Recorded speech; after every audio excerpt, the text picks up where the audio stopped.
Welcome back to the Horror Hub. Let's jump right into the story. Eve had been planning the weekend camping trip to the remote cabin in the woods for weeks. She had heard about the place from a friend of a friend and was convinced it would be the perfect getaway for her and her group of friends. As they drove through the winding forest roads, the clouds above grew darker and darker. By the time they had arrived at the cabin, the rain was coming down in sheets. "Well, this is perfect," Eve said, trying to put a positive spin on the situation. "We'll just have to spend the whole weekend inside, playing board games and telling ghost stories." Her friends nodded, but they couldn't shake the feeling that something wasn't quite right about the place. The cabin was old and run down, with peeling paint and creaky floors. And even though Eve had reserved it months in advance, the caretaker seemed surprised to see them and handed over the keys with a wary look. They settled into the cabin, setting up their sleeping bags in the main room and building a fire in the fireplace. As the night wore on, they took turns telling spooky stories and trying to scare each other.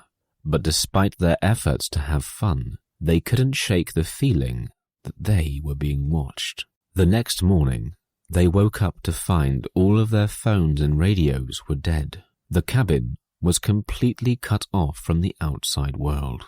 "What the hell is going on?" Eve's friend Mark asked, panic creeping into his voice.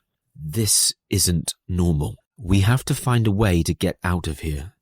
But as they searched for a way to call for help, they quickly realized that the cabin was in the middle of nowhere.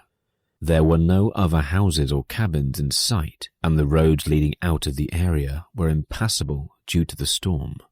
They were stuck. As the day went on, strange and frightening events began to unfold. Doors would slam shut and objects would move on their own. Eve and her friends couldn't escape the feeling that they were being watched.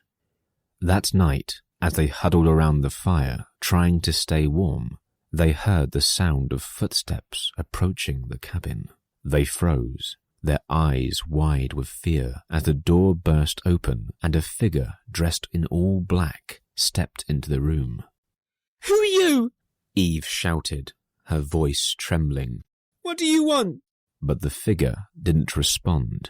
It just stood there, its eyes glowing in the darkness. Eve and her friends tried to run, but they were too terrified to move. They huddled in the corner, shaking and praying that the figure would go away.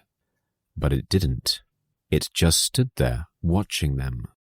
The hours ticked by, and Eve and her friends realized that they were trapped in the cursed cabin with whatever evil force was stalking them. They had no way to call for help and no way to escape. As dawn broke, the figure finally vanished. Eve and her friends were too terrified to move, but they knew they had to find a way out. They searched the cabin and found a hidden panel in the wall, behind which was a small escape tunnel. They crawled through the tunnel, not knowing where it led. They could hear the sound of the figure behind them, chasing after them. They emerged from the tunnel, panting and covered in dirt, but they were alive. They ran through the woods, not stopping until they reached the main road. Eve and her friends never returned to the cursed cabin. They never spoke of their experience to anyone, fearing that no one would believe them. They knew that the horrors they had witnessed were real and that the cursed cabin was a place to be avoided at all costs. Years passed, and the story of the cursed cabin was all but forgotten. But every once in a while, someone would hear a rumor about a group of friends who had gone missing in the woods, never to be seen again. And every time, the story would end with a warning: beware the cursed cabin. Eve and her friends knew that the cabin was still out there, waiting for its next victims, and they knew that they were lucky to have survived its curse. But they also knew that they would never be able to forget what had happened to them in that place. The memories of the cursed cabin would haunt them for the rest of their lives. As the years went on, Eve tried to put the experience behind her. She had moved to a new city and started a new life, leaving the cursed cabin and the horrors of that weekend far behind. but she couldn't shake the feeling that the cabin was still out there waiting for her. She would have nightmares about the figure in black, and she would wake up in a cold sweat, her heart racing. One day, Eve received a mysterious message on her phone. It was from an unknown number, and it simply said, "I know what happened at the cursed cabin. I can help you."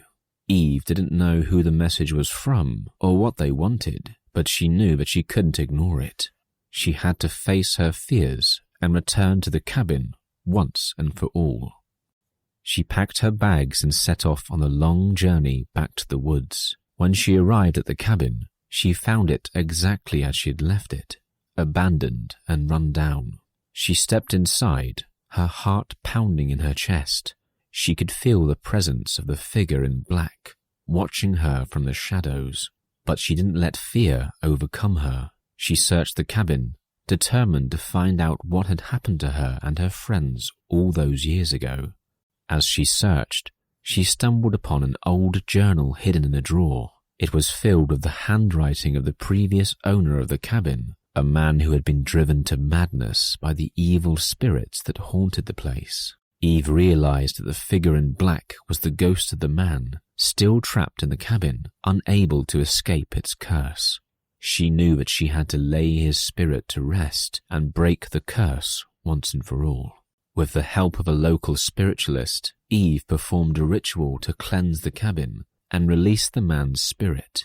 As the ghostly figure vanished, the curse was lifted and the cabin was finally at peace. Eve left the cabin with a sense of closure and a renewed sense of purpose. She knew that she had faced her fears and conquered the horrors of the cursed cabin, and she knew that she would never be haunted by its ghosts again. If you enjoyed this story, don't forget to subscribe to my channel and leave a like. Thanks for watching.